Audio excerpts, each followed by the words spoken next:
Buenos días, bienvenidos al webinar. Gracias a todos por asistir.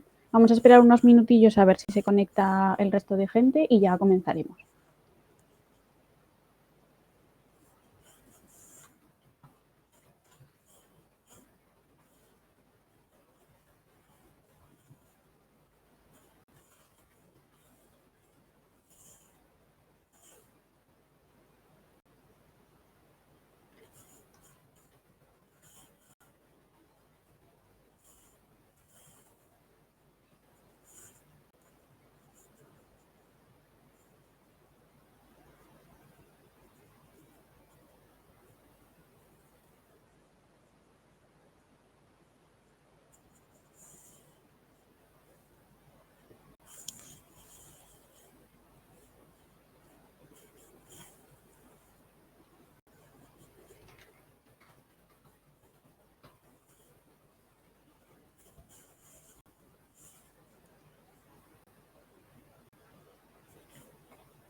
Vale, bueno, pues vamos a ir comenzando y así los demás irán uniendo conforme vayan llegando.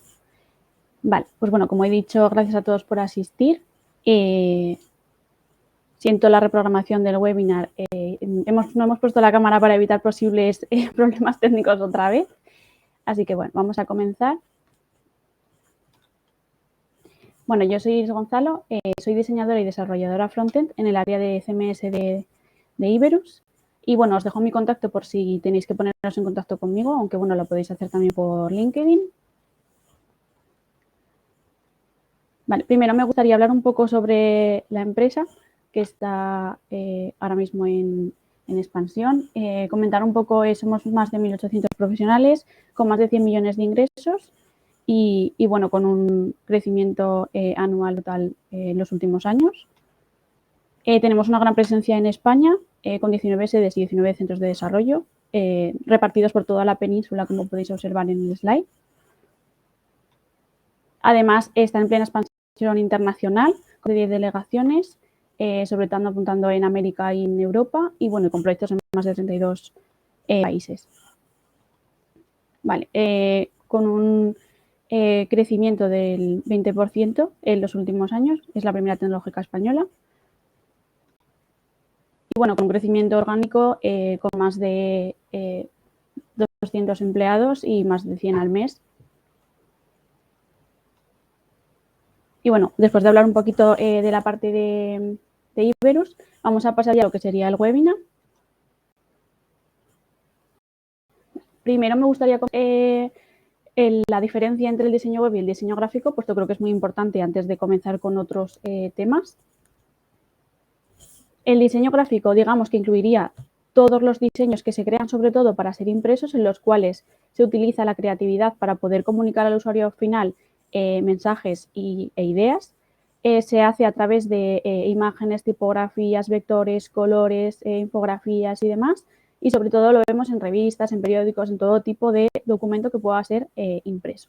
Y el diseño web, en cambio, es, digamos, crear una página o una aplicación web en la que también se comunica mensajes e ideas, pero a través de contenido e imágenes. En esta forma de diseñar, en vez de ser solamente imágenes y tipografías, hay una escritura de código que lleva consigo una experiencia de usuario y que se consigue mediante lenguajes de programación como pueden ser HTML, CSS, JavaScript y cualquier lenguaje que se pueda aplicar a una web. Entonces, ¿qué pasa con esto y por qué es importante? Porque al final lo que queremos es hacer diseños, sobre todo, que sean factibles para la web y no solo para imprimir, porque nos encontramos que en muchas ocasiones un diseño es válido para poderlo imprimir o para poderlo plasmar en un periódico o en un documento, pero no para diseñarlo en la web. O sea, no se llega a poder desarrollar como tal. Vale. En base un poco a lo que he comentado antes, voy a comentaros los errores más comunes que a día de hoy, tanto yo como mis compañeros, como la gente que trabajamos en este mundo, encontramos en los diseños web que luego tenemos que desarrollar. Entonces, los voy a comentar todos uno por uno. Si tenéis alguna duda, pues luego al final las comentamos. El primero de todo sería ser fiel 100% a lo que nos diga el cliente. Es decir, al final el cliente siempre nos va a intentar dar su punto de vista o intentar, digamos, imponer lo que quiere para su página web. Es normal, al final es su diseño y tiene que gustarle porque al final también es, por así decirlo, el que nos paga. Entonces, siempre hay que hacerles caso hasta cierto punto, pero guiándoles con criterio. Es decir, podemos hacer esto que nos comentas, te doy, digamos, la oportunidad de participar y de que lleves tú la voz de mando, pero siempre te guío con profesionalidad para que esto se pueda desarrollar.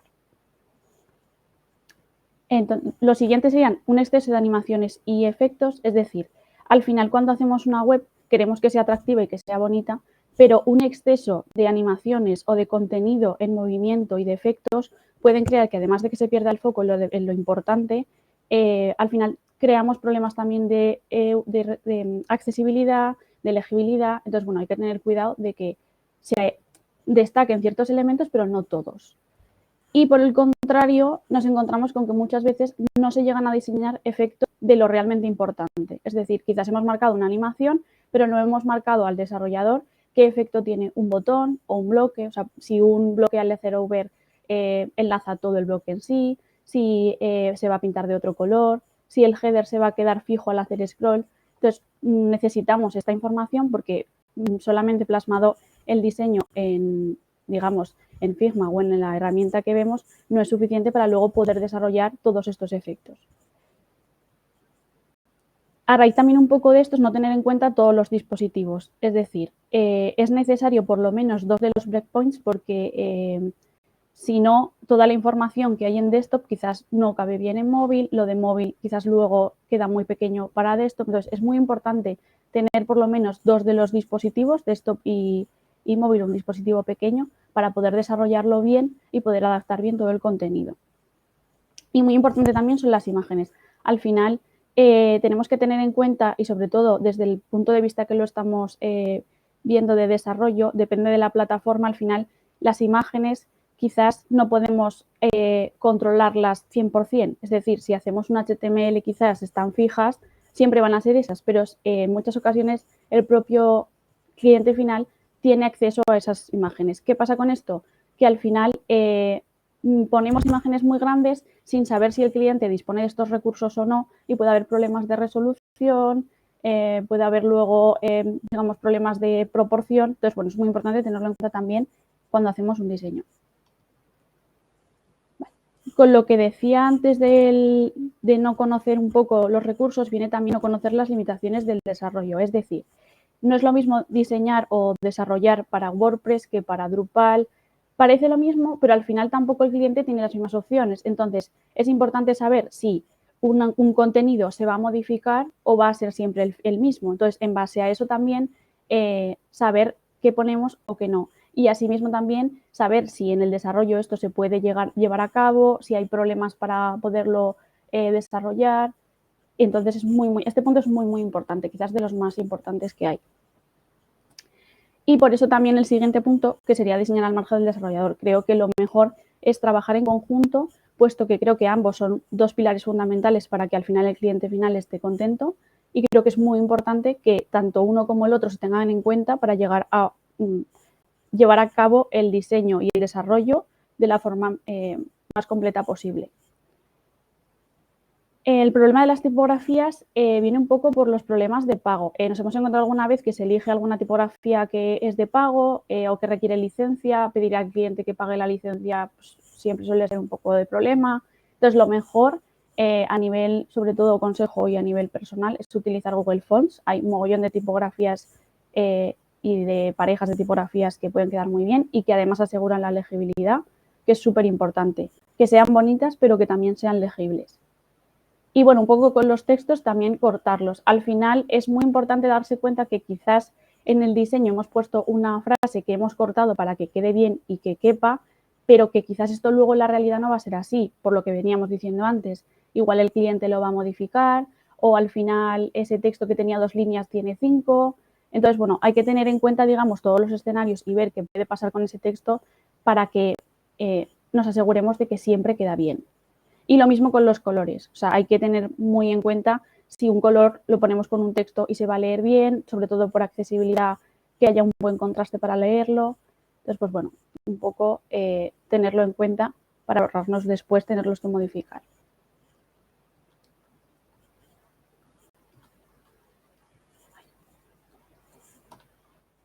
Perdona. Vale, entonces, después de ver un poco los errores que hay, os voy a presentar un poco lo que para mí son los modelos de trabajo con los que vivo actualmente. Entonces, bueno, este primero sería un flujo, lo que es para mí normal, que es más o menos, digamos, el 80 o 90% de las veces. Al final nos encontramos con que hay una validación de un prototipo que se valida con cliente. Después, con ese prototipo se hace un diseño en base a eso. Ese diseño se valida normalmente con el cliente para que el cliente dé su opinión o haga las modificaciones que considere oportunas. Y después este diseño se pasa a desarrollo y es desarrollo el que lo lleva a cabo para luego poder sacar la web final y enseñársela al cliente. ¿Qué pasa para mí con este modelo de trabajo? Que al final creo que es un flujo lineal en el que al final, como no hay comunicación entre todas las partes del proceso, simplemente con el cliente en ciertos puntos, creo que hay un poco de frustración porque, como decíamos antes, a no trabajar de forma conjunta, te llega un diseño, ese diseño resulta que no se puede desarrollar, al final el de desarrollo hay que volver a decir que ese diseño hay que cambiarlo, el cliente se le marea, al final todo el mundo está frustrado. Creo que también hay retrasos en las entregas porque al final tú al cliente le has dicho esto lo tengo para aquí, pero como no se puede desarrollar tal y como se había previsto, hay que cambiar los plazos de entrega. Entonces, bueno, para mí creo que este modelo de trabajo, aunque muchas veces nos lo encontramos, creo que se debería de cambiar. Entonces, bueno, para mí el modelo de trabajo que debería de existir es este, o sea, el deseable, el que yo creo que sería el más óptimo para llegar a un resultado mejor. Es un flujo circular y lo bueno que tiene, por así decirlo, es que la comunicación es continua entre todos. Es decir, se hace una validación del prototipo con un diseño, igual que en el caso anterior, pero en este caso, antes de pasar por el cliente, hay una validación con la parte de desarrollo. Mira, he hecho este diseño, se puede hacer, no se puede hacer, mira, pues esto en vez de ponerlo así, ponlo así y así nos ahorramos este tiempo o el cliente al final visualmente es prácticamente lo mismo, pero nos ahorra 7 horas o 24. Entonces, pues bueno, luego se harían esos cambios de diseño junto con el diseñador y volveríamos a validarlos para tener, digamos, un diseño final, pero consensuado con ambas partes y eso sería lo que le llegaría al cliente. Es decir, el cliente ya está viendo un diseño que es factible, tanto visualmente como a nivel de desarrollo. Entonces, creo que esto mejora la calidad del trabajo. El cliente al final no tenemos que marearlo diciéndole esto no te lo puedo hacer, esto fíjate ahora, el plazo es, hay que cambiarlo y al final creo que todos tenemos menos frustración porque la comunicación es muchísimo más fluida. Vale. Otro punto muy importante que nos encontramos en el día a día y que está muy en auge es el Mobile First Design. Al final este diseño lo que hace es priorizar los dispositivos móviles, tanto en desarrollo como en diseño. Entonces, al final digamos que se prioriza todos los smartphones, tablets y demás porque se considera que es lo que más se usa actualmente, sobre todo por cierto rango de población y de edad. Y entonces, pues bueno, las ventajas que tiene, ¿cuáles son? Es que al final es mucho más fácil adaptar de una resolución pequeña a una resolución mayor el contenido y no al revés. Aseguras que todos los usuarios tienen la misma experiencia de usuario porque el contenido es el mismo, o sea, el contenido que ves en móvil es el mismo que verás en desktop, mejora el posicionamiento SEO y además las soluciones terminan siendo mucho más prácticas que creativas porque al final buscamos que el contenido llegue bien en todos los dispositivos, no solo que sea creativo y bonito. ¿Qué pasa con esto? Que es verdad que está muy en auge y todo el mundo tira hacia el mobile first design, pero también hay que tener en cuenta las analíticas de la web. Es decir, si una página web tiene todo el tráfico, el 90% en desktop, por mucho que sea mobile first, al final el 90% de los usuarios están entrando en desktop. Entonces habrá que, digamos, priorizar un poquito más esa parte para asegurarnos de que el 90% de usuarios lo vean bien. Y al revés lo mismo. Nos encontramos con que tienen de tráfico de móvil una barbaridad. Entonces, pues al final, sin querer, tienes que focalizar un poco esa parte más para llegar a más usuarios que desktop. Siempre sin perder que ambos tengan la misma experiencia. Vale. ¿Qué pasa con esto, con la parte de desarrollo? El problema es que cuando un diseño es mobile first, el desarrollo también lo tiene que ser y viceversa. Es decir, en diseño, si hay 3 resoluciones, que normalmente, como os pongo aquí, solemos tener 2, tablets no solemos tenerla, bien por plazos de tiempo o porque quizás de la parte que nos viene pues no ha llegado el diseño. Entonces, se hace el diseño, digamos, normalmente en desktop y luego se diseña en mobile. Al menos la experiencia que yo he vivido suele ser así. Primero hacen el diseño para ordenador y luego ese diseño validado se pasa al móvil. ¿Qué pasa en desarrollo? Que como prácticamente ahora hacemos todo el desarrollo en mobile first, nosotros primero desarrollamos en móvil y después se desarrolla en desktop. Entonces, y además se contemplan todos los saltos de pantalla. Todos absolutamente. O sea, desde el móvil más pequeño que haya que se pueda utilizar hasta el más grande, porque al final tienes que darle cobertura a cualquier usuario que entre desde cualquier dispositivo. Entonces, ¿qué pasa con esto si el diseño y el desarrollo no llevan la misma línea? Pues que al final nos encontramos con cambios estructurales, es decir, una cabecera que era en desktop de una manera, de repente en móvil ha cambiado completamente, los elementos ya no están donde estaban. Pasa lo mismo con ciertos contenidos internos de la propia página y al final todo esto te hace pues bien duplicar códigos, tener que aplicar a lo mejor JavaScript que afecten al rendimiento, muchas veces hay que reestructurar todo el código o digamos mostrar una parte de código en desktop y mostrar otra parte en móvil, que también lleva problemas de tiempo porque al final lo que tú habías digamos estimado en desktop resulta que en móvil ha cambiado completamente y casi que es otro diseño totalmente diferente. Entonces, bueno, es muy importante porque por lo mismo el flujo de antes, porque al final si no hay comunicación y no seguimos toda la misma línea, al final el problema final se lo lleva prácticamente el cliente y además de la frustración de desarrollo porque no termina de encajar o de ver lo que nos pasa a nivel interno. Y bueno, este punto lo he puesto porque me pasa muchas veces, bueno, muchas veces al mes, que mis compañeros o yo misma tenemos que modificar iconos que no se ven. ¿Por qué no se ven? Creo que es un punto muy sencillo, pero creo que es importante que todos conozcamos porque es un cambio que a nivel de diseño cuesta 5 minutos de arreglar, pero sin embargo en desarrollo puede suponer como poco media hora. ¿Por qué? Porque al final, si no puedo usar el icono, porque el icono no está disponible para una fuente,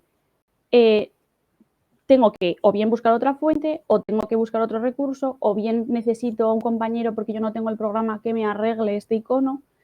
Y al final esto, lo mismo, sigue aumentando el tiempo de desarrollo porque lo tengo que pedir, no me llega, busco otro, en fin. Al final se dilata en el tiempo una cosa que era de 5 minutos.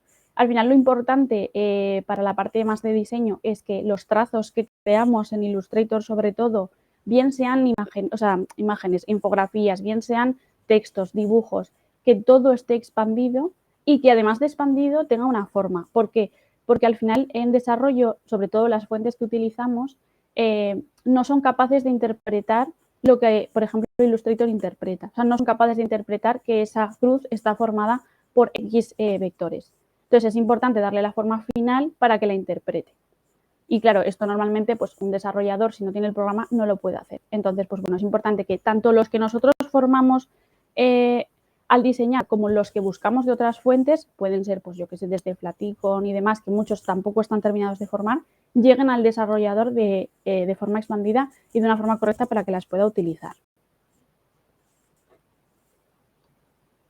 Vale, y ahora me gustaría, con todo lo que os he explicado anteriormente, que lo veáis un poco en ejemplos prácticos. Al final son un poco representaciones de cosas que hemos vivido en el día a día, de casos reales que nos hemos encontrado, de problemas que nos han podido surgir. Y bueno, vamos a ir comentándolos un poco uno a uno y lo mismo que antes. Si tenéis alguna duda, pues después la respondemos. Vale, el primer ejemplo serían dos diseños muy básicos. Entonces vamos a ver lo que tienen en común. Vale, aparentemente los dos tienen una imagen y tienen un texto. ¿Qué ocurre? En la primera parte, en el primer banner, la imagen es lo suficientemente oscura por sí sola para que el texto blanco se pueda mostrar bien. ¿Qué pasa con la segunda? El cliente desde el CMS nos ha cambiado la imagen, esa imagen perfecta que encajaba es blanca y el texto no se ve. Le hemos dicho al cliente que ponga una imagen negra, da igual, ha puesto una imagen blanca y es su imagen, el texto no se ve. Entonces, ¿cómo podemos arreglar este problema que nos lo encontramos muchas veces? También por lo que os comentaba antes. Al final, si hablamos de gestores de contenido, normalmente el usuario final tiene control prácticamente de todo el contenido, tanto de imágenes como de textos. Entonces, hay que intentar que cualquier cosa que puedan poner se vea, porque sí que es verdad que se les hace un manual de usuario, se les explica cómo hay que hacerlo, pero al final tienen faltas de recursos, quizás la persona que han elegido para meter el contenido, pues no lo sabía bien o es la única imagen que tenía. Entonces, hay que pensar también un poco más allá de cómo terminamos y cómo se lo enseñamos al cliente, sino después cómo va a evolucionar cuando ellos lo toquen o cuando ese contenido se vaya desarrollando. Vale, entonces, por ejemplo, un ejemplo práctico, las soluciones que os pongo son soluciones sencillas, podría haber muchas más soluciones, o sea, al final esto no es una ciencia exacta, es decir, hay muchas posibles soluciones, pero bueno, por ver un poco algún ejemplo. En este caso opta por una caja con opacidad. Al final es asegurar el contraste poniendo la imagen que se ponga. En el caso primero vemos que el texto no se ve afectado, de hecho la caja ni siquiera se aprecia porque la imagen ya era oscura. Y en el siguiente caso vemos que esa ilegibilidad que había del texto ahora sí que se ve porque esa capa oscura, digamos que nos asegura el contraste. Entonces es importante en este punto también, en el punto de accesibilidad, comprobar siempre los contrastes. Los lectores los programas de accesibilidad que te comprueban, digamos, si está bien o no, suelen dar bastantes problemas con las imágenes, porque al final no son capaces de contrastar si la imagen tiene contraste suficiente. Entonces, bueno, poniendo también el fondo y sabiendo que con el fondo que hace contraste también aseguramos, digamos, este punto. Vale. Pasamos a un diseño un poco más grande. Este diseño de esto está formado por 3 partes y cada parte tiene unos problemas específicos. Entonces, bueno, vamos a ir viéndolos todos poco a poco. El primero, el banner principal, digamos, la cabecera de la página. ¿Qué le pasa? Pues al final hay un texto que tiene saltos de línea. ¿Qué pasa con los saltos de línea? El problema de los saltos de línea, bien estén hechos forzados con BRs, por ejemplo, o bien con un ancho fijo, es que al final este título no sabemos si va a ser título o va a ser un título de 3 líneas. ¿Qué pasa con esto? Como la imagen hay que adaptarla, digamos, al texto, porque si no se nos saldría el texto de la imagen, tenemos una imagen gigante que lo que hace es que nos ocupe toda la pantalla y tengamos que hacer scroll para ver la primera parte, digamos, de la página. Este es un problema. Otro problema, los saltos forzados. Si forzamos saltos, al final los lectores de pantalla a nivel de accesibilidad van a leer esos saltos de línea y van a hacer que no sea ni legible ni entendible por ningún tipo de usuario que necesite el lector de pantalla.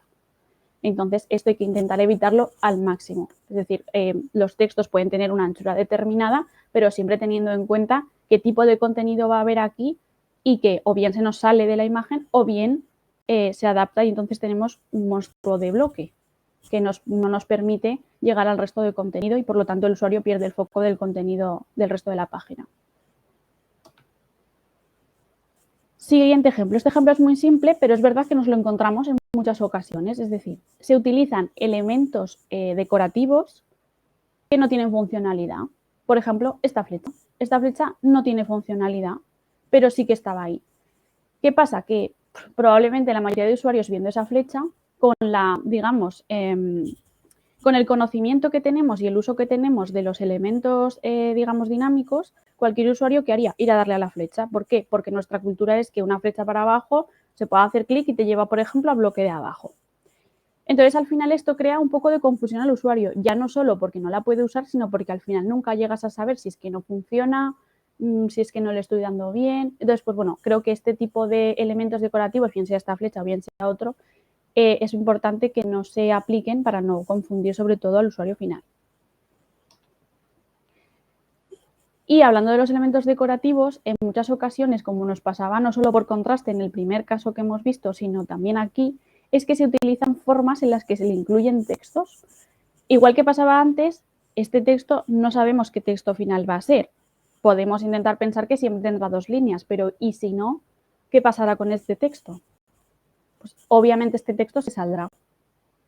Porque además muchas de las formas, por ejemplo, no se pueden desarrollar como formas tal cual, es decir, como formas adaptables, como puede ser un cuadrado o un círculo. Entonces, al final, si esto lo hemos metido como una imagen, va a ser complicado que siempre haya una proporción entre la imagen, la forma y el texto. Entonces, pues bueno, es mucho más fácil elegir otra forma más sencilla. Quizás no queda tan creativa, pero como hemos dicho antes, lo importante es que sea práctico y sea legible a que simplemente sea creativo, pero realmente luego no sea práctico. Entonces, pues bueno, os pongo un ejemplo de solución. Al final, pues lo que comentaba sería poner el título en una línea.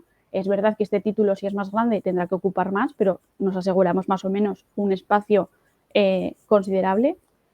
En la parte del medio, en el banner central, hemos eliminado la parte de la flecha y se ha ocupado toda la imagen para ocupar el máximo espacio posible, aprovechando un poco ese margen en blanco para que no quede desalineado. Y bueno, en este punto, aunque no está aquí, sería importante también observar qué pasa en esta parte. Es decir, yo aquí he puesto este texto, pero ¿y si este texto tiene 3 líneas o este tiene 7?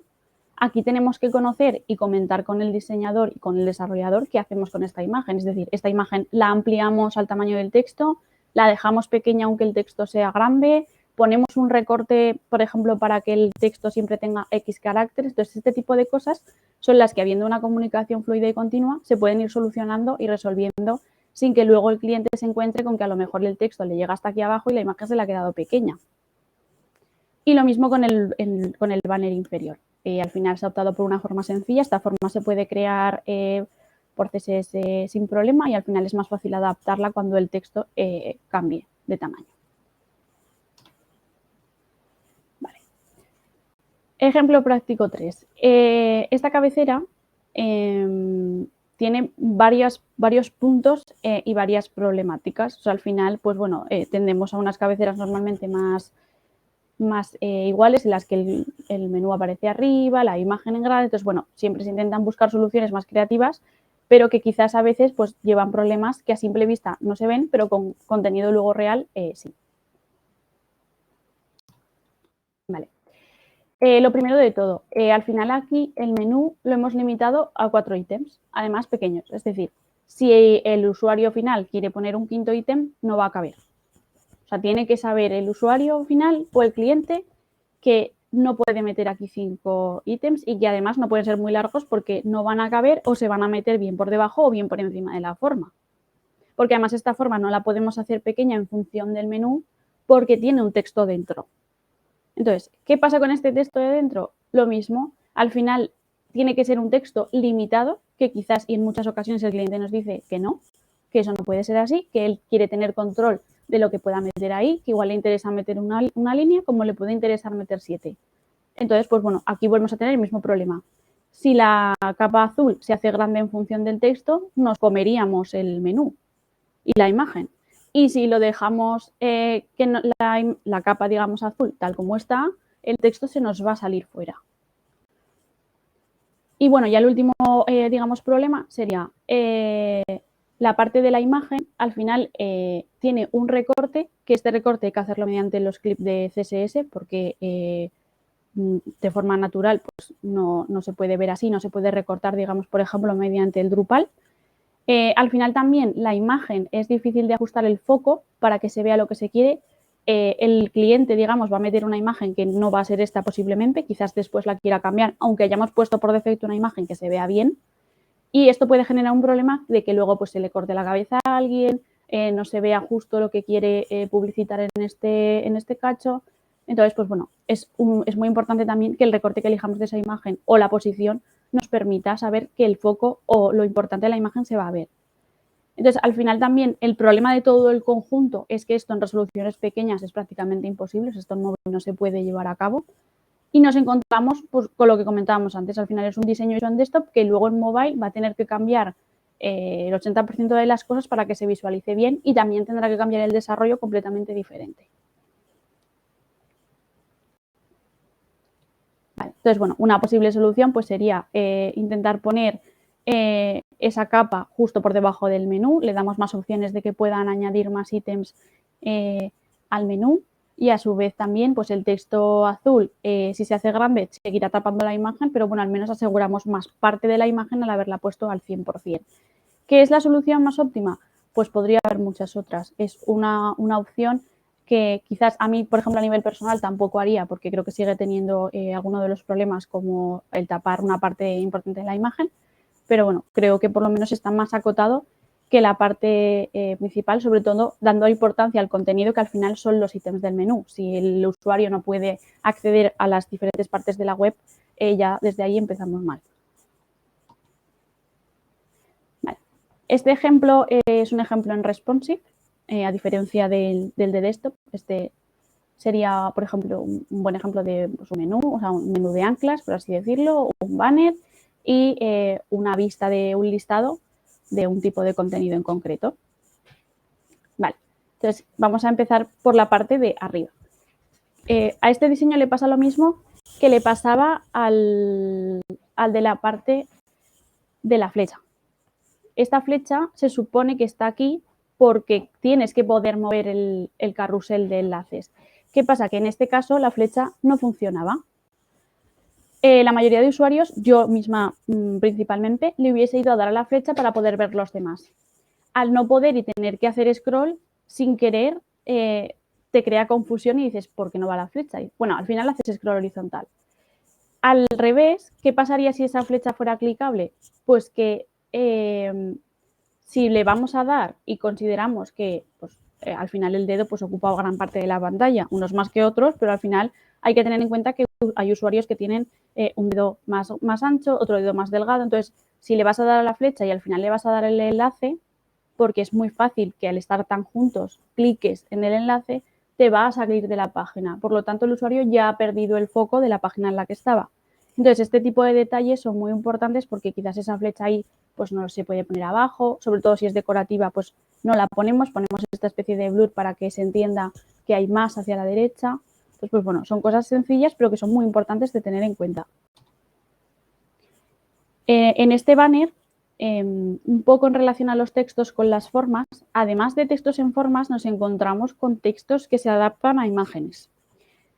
Si lo mismo, si esto fuera un HTML plano que se va a quedar así de por vida y que no lo vamos a tener que cambiar, pues bueno, lo adaptamos más o menos, lo dejamos así. Primer problema, responsive. Pues vamos a ver cómo hacemos que esto, además de en desktop, se siga adaptando en responsive, porque la imagen se va a ir centrando o se va a ir haciendo pequeña o grande y el texto a ver cómo se ajusta para que justo quede ahí y no tape parte de la imagen. Segundo, tampoco tenemos esa capa que nos permita o esa solución que nos permita que la legibilidad o el contraste siempre sea óptimo. Y por último, el botón. Nos encontramos muchas veces con botones que no tienen contraste. O sea, es realmente complicado de ver ahí, aunque tenga el botón una sombra o lo que tenga, es complicado de leer el texto. Y además hay que tener en cuenta que no todas las pantallas tienen la misma solución. Por lo tanto, quizás en la nuestra se nos ve bien, pero en otra no. Pues hay que comprobar los contrastes siempre. Vale. Y por último, un poco con los textos que comentaba en los errores, que bien o se cortan para que queden bien en el diseño, cosa que luego no es práctica, o se justifican. No hay que justificar los textos. ¿Por qué? Porque al final al justificarlos se crean estos ríos blancos que veis por aquí y eso crea problemas de legibilidad para el usuario y para mantener el foco, digamos, en la lectura y que sea fluida.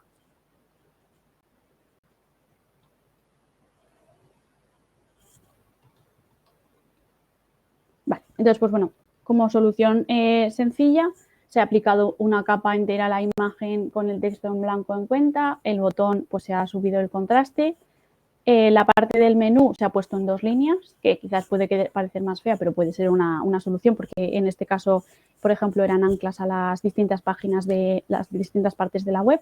También se podría poner, por ejemplo, como un menú hamburguesa, de los típicos, como vemos en muchas ocasiones, aunque siendo anclas es un poco más extraño encontrarlo.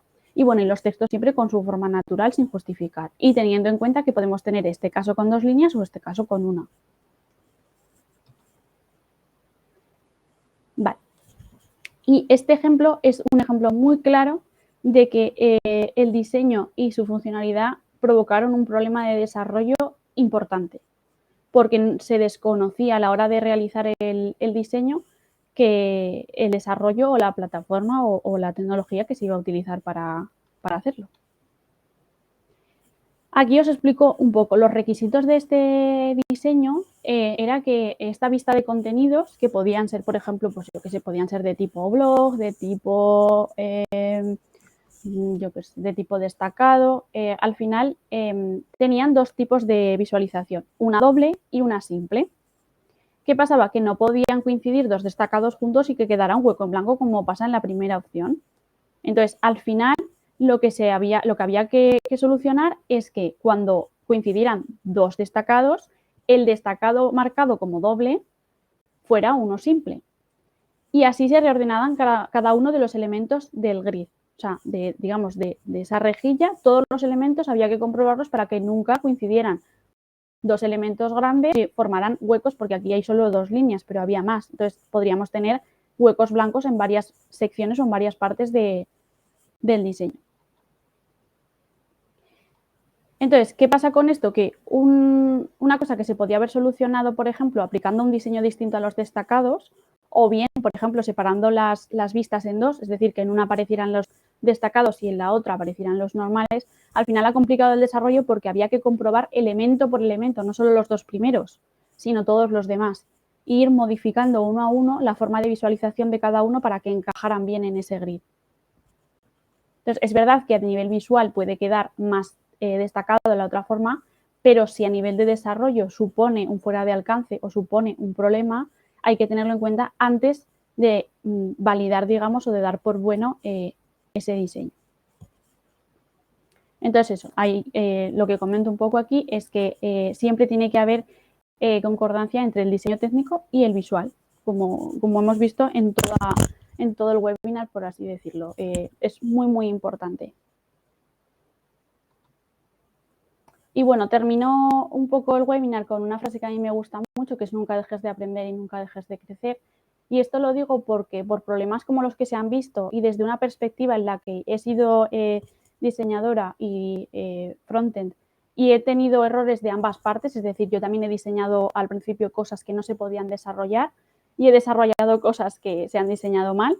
Un poco con esa vista, digamos, amplia de los 2 mundos, creo que es muy importante que una persona que sea diseñador sepa cosas de frontend, no digo que sea un frontend 100%, pero siempre está bien ampliar los conocimientos y conocer un poco más allá, porque al final creo que cuando conoces las limitaciones y las tecnologías para las que diseñas, haces unos diseños más prácticos y más efectivos.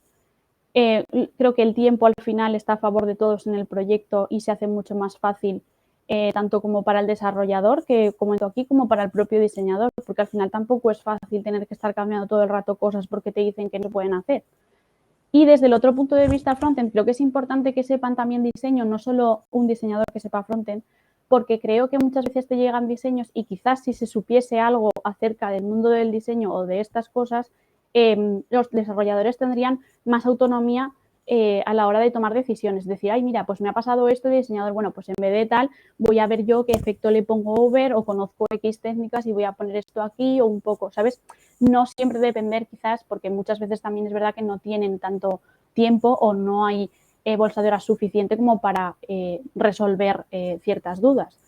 También es importante porque lo de los iconos que comentaba antes, si ya sabes más o menos lo que les pasa o tienes las herramientas para poderlos arreglar, tú mismo puedes, digamos, completarlos o tener recursos para buscarlos.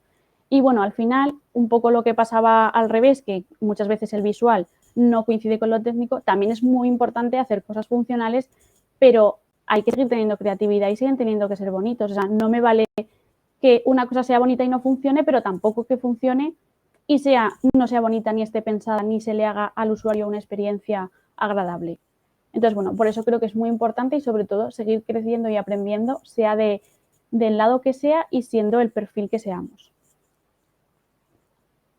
Y bueno, hasta aquí estaría todo. Espero que os sirva de utilidad y que os haya gustado el webinar. Gracias a todos nuevamente por asistir. Y bueno, cualquier duda que tengáis me la podéis escribir aquí. Y si no, pues podéis escribirme pues bien por email o por LinkedIn.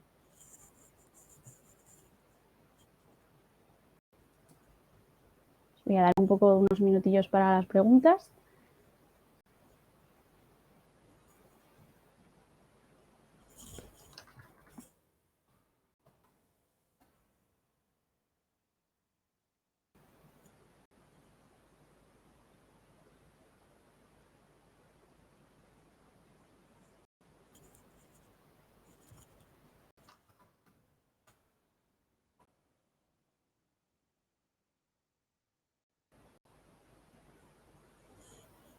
Bueno, pues como veo que no hay preguntas, lo dicho, como me vuelvo a repetir, como tenéis mi email y mi contacto, podéis poneros en contacto conmigo cuando queráis. Y gracias nuevamente a todos por asistir, seguirnos también tanto en LinkedIn como en las redes sociales a Iberus. Y bueno, nos vemos en otra ocasión. Muchas gracias a todos.